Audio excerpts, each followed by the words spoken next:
Hi guys, today's video is about how to get started driving Uber for very beginners. If you're not signed up yet, it's super easy. Go to the Uber website, sign up online, very easy to get started. I highly recommend using someone's referral code. If you don't have any friends that drive Uber, use my referral code and then send me a message, send me a comment, hit me up on Instagram. I'll put that down below as well. And you can use that to contact me and I will get back to you and answer any questions you have about getting started in Uber. But I'm gonna try to get some of the basics out of the way during this video. So use a referral code. Someone will get a bonus if you use their code, and you might as well help somebody out, right? When I completed my first 75 rides with Uber, my friend who referred me got $500 just for referring me. And she helped me out a lot when I was first getting started, so I'm happy to have done that for her. And I got a bonus as well. So use someone's referral code. Mine will be down below. Please and thank you. Other than that, when you get started online, you're going to give them all your basic information, and you're going to tell them how old you are, where you live, where you want to drive, and you're going to do a background check. You can authorize your background check online. I think it's free. Doesn't take very long. Super easy. I passed, so it must not be that restrictive, right? Other than that, they're going to ask you if you own your own car or if you need to rent or lease a car to drive Uber with. That's what I did. My car is in the shop. It's been a long process. No one can really figure out what's wrong with my car. And it's been a huge headache, and I needed a car just to get to my normal job. So I actually rented a car through Uber. Go to hertz.com/Uber or enterprise.com/Uber. You can rent a car for a minimum of 1 week, and I think a maximum of a month or two. It's about $200 a week, at least where I live. I don't know what that means to you. Figure it out. Go online. But from what I hear, it's actually a really good option to rent a car and drive Uber. It will cut into your profits. Obviously, there is a cost associated with renting a car. And if you already own your own car, you might choose to do that. But when I was waiting to get my rental, I met Uber drivers who rent cars for Uber and drive their own personal cars the rest of the time. They say that the wear and tear on your car from the extra mileage is a problem for them, and because of that they rent cars to Uber. I can't speak about that. That hasn't been my experience. The only reason I drive a rental is because A, my car wouldn't qualify for Uber. It's a piece of shit and it's in the shop.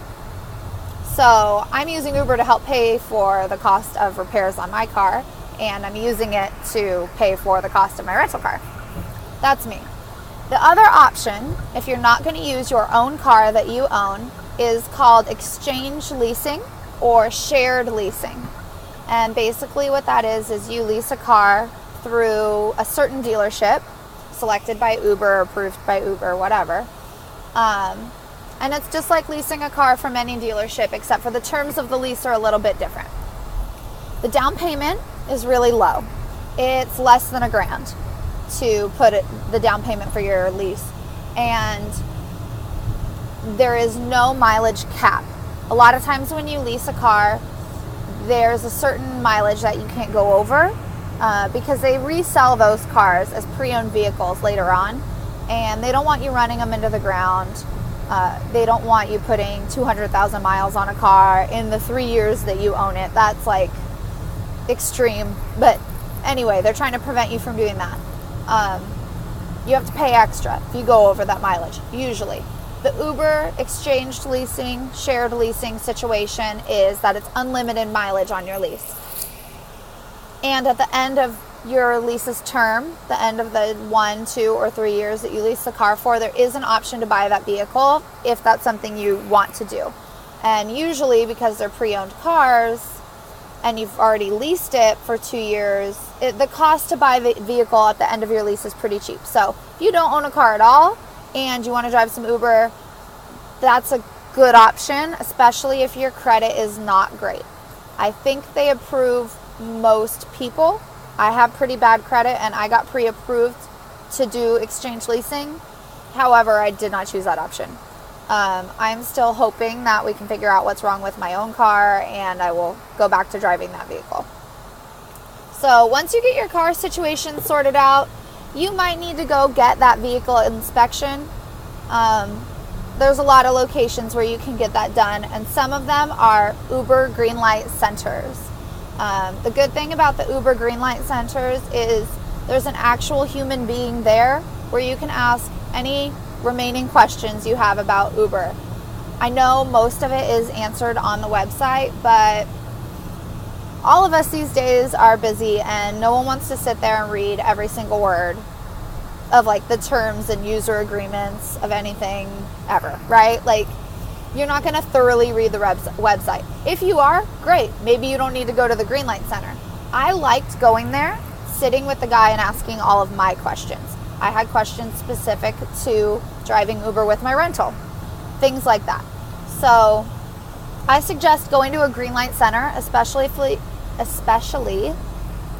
if there's one near you. So just Google that in your phone, Uber green light center, and see if there's one near you. See if you can get any of your questions answered about earnings, about the rates, about why you didn't pass your background check, or why your car doesn't qualify, any of those things. It was quick and easy for me. I've heard that people had to wait. I waited less than 5 minutes to talk to a human, and it took me less than half an hour to get all of my questions answered. And I was out the door approved with my Uber stickers in my hand, ready to be a driver. So I recommend doing that. I think those are the most important things if you're looking to get started in Uber.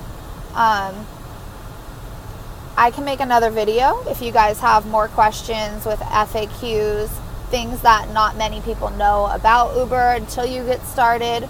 But if it's something you're thinking about doing, I recommend that you reach out to a friend who drives Uber, get their referral code, sign up so you have the option, and then when you're ready, get started. Try it out. See if you can get to those 75 rides, because that's usually when you get like a new driver bonus.